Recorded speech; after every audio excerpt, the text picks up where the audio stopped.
Prisoner's here, sir. Very good. Send him in. But we haven't got the suit off him yet. He's dangerous. Are you sure? Of course. Victor Fries and I have much in common. We will be fine.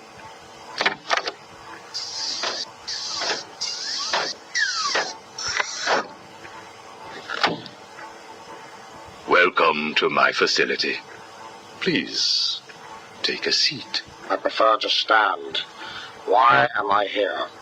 Oh, Victor, there will be plenty of time for that later. Right now, I wish to get to know you. Discover how you came to have such a frosty outlook on life. I have nothing to say to you. You may have taken my weapons, but my suit still has considerable offensive capabilities. I will freeze the marrow in your legs. Each bone will shatter and fracture while you remain completely aware of your impending paralysis, begging me to end you. I don't think that you will do that, Victor. Really? Why not? Simple. If you hurt me, your wife will die.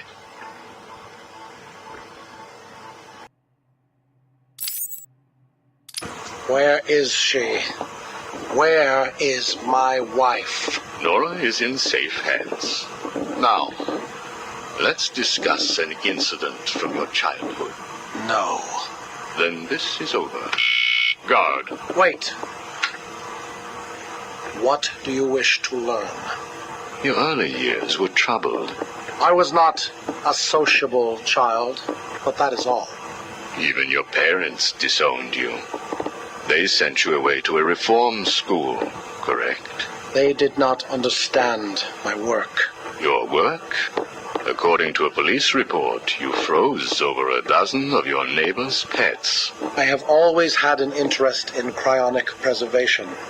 I didn't understand why my parents allowed our sick pets to die instead of attempting to save them. So I set about finding my own way. I intended to revive all of those creatures. But you didn't. Which brings us to Nora.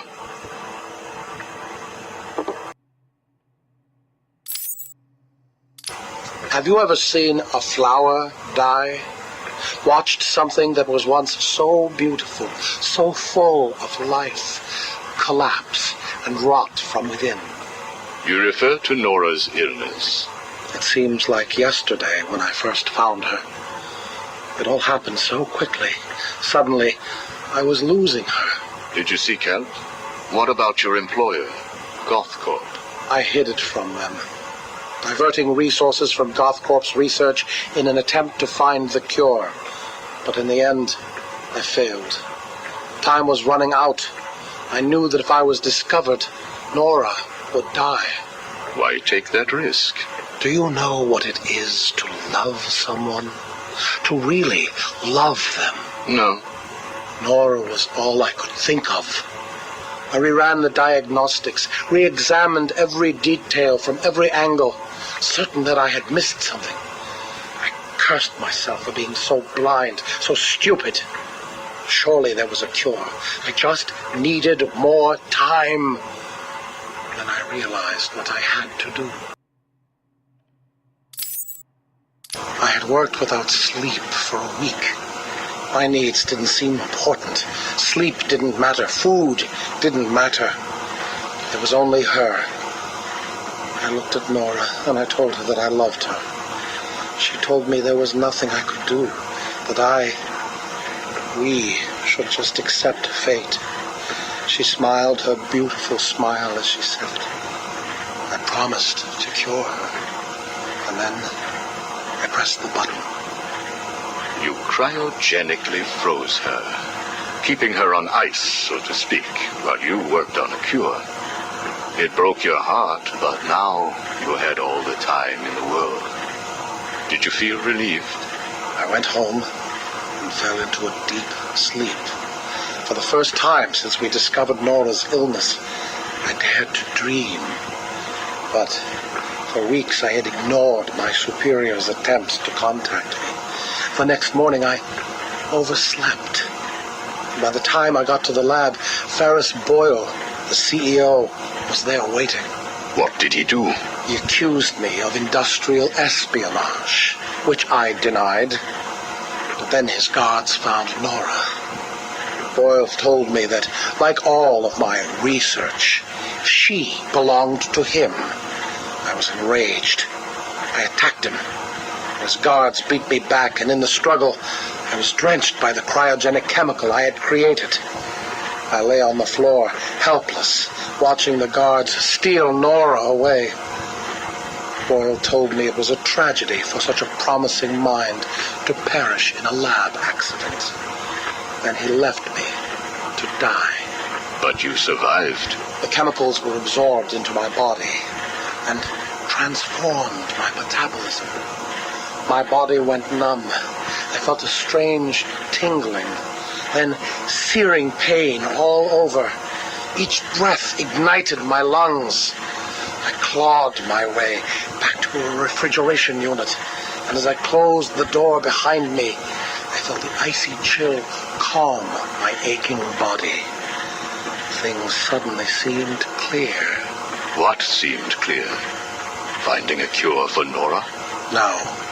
Revenge. Boyle would pay.